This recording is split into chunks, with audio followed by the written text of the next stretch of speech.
Alright, we're back. This is part 2 of weaving tomatoes, the Florida weave. I'm now at the end of my row. I have another metal stake. Sometimes I put a metal stake about halfway also, just to give it the whole row some strength.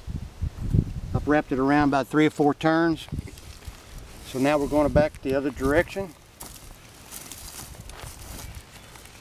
This is a small plant here. It'll come up later and we'll weave it in. It's a little short right now.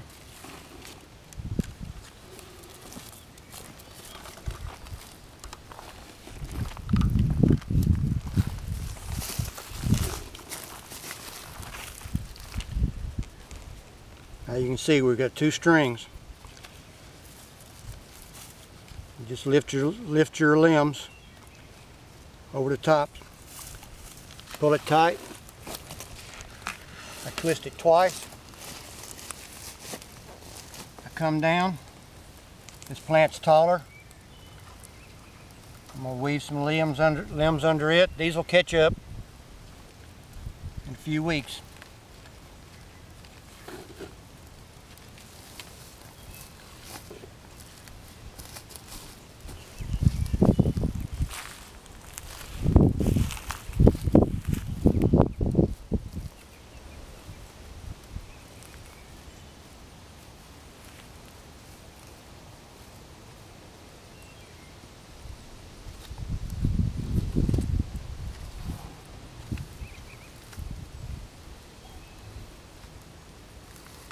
Now you may say this looks a little more labor intensive, and it is, but not as bad as if each one of these was a stake and you had to tie each tomato up every day. These will come up when they get about this tall. We'll restring again. The tomatoes will lay right on top of this, real comfy.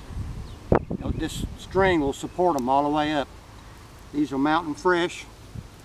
We have some paste tomatoes in here, some Marglo salad tomatoes. So we have a variety of tomatoes in here, and that's why they're some of them are at different heights.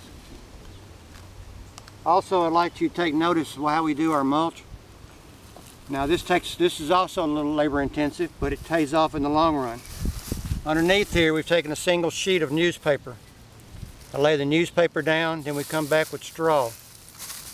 I buy my straw locally from a farmer who cuts wheat and then bales the straw. We save our newspapers all during the winter and save them for the summertime. Come very handy. This really helps on your weeding. Once that paper gets wet and melts kind of down on top of the soil, you'll never have any problem with weeds. We have a lot of weeds in this garden from buying or going and hauling some very weedy manure out of cow barns. You'll see right here we have morning glories and pigweed. That's our 2 main weeds that we have to worry with. A little bit of crabgrass. So this really helps in our rows. We can keep the middles clean, but this will keep a lot of the weeds down in the middle, and also conserves moisture. As this gets wet, it'll stay wet longer. If you don't have a big fluctuation in moisture, your tomatoes won't rot, get sunken, and be stressed. They like an even flow of water content. So I hope this has helps you, and good luck in your gardening in 2011.